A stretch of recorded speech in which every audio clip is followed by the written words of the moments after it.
Le cessez-le-feu est signé, mais les renforts russes continuent d'affluer vers l'Ossétie du Sud. À la frontière, des colonnes de réfugiés commencent seulement à rentrer. Les troupes russes sont là pour nous protéger, dit cette femme qui rentre à Trinvali, la capitale de l'Ossétie du Sud, qu'elle aura bien du mal à reconnaître.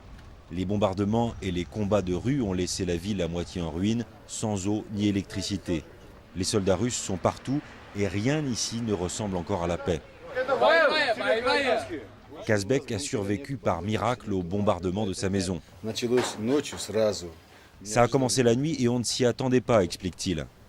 Sa maison tient à peine debout, mais il a eu de la chance. Son voisin a lui été tué sur le coup.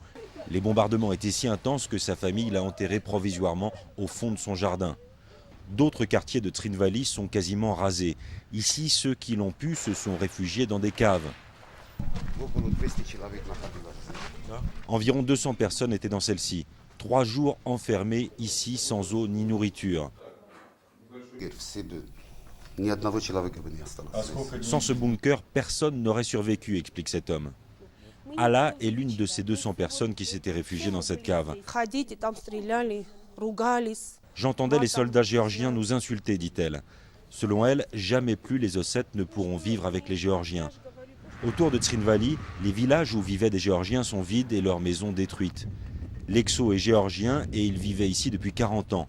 Il a récupéré tout ce qu'il a pu de sa maison incendiée et fuit l'Ossétie. Le plus dur va être de traverser la ville, raconte le vieil homme. Depuis la guerre, il a peur des représailles. Jamais plus il ne reviendra en Ossétie.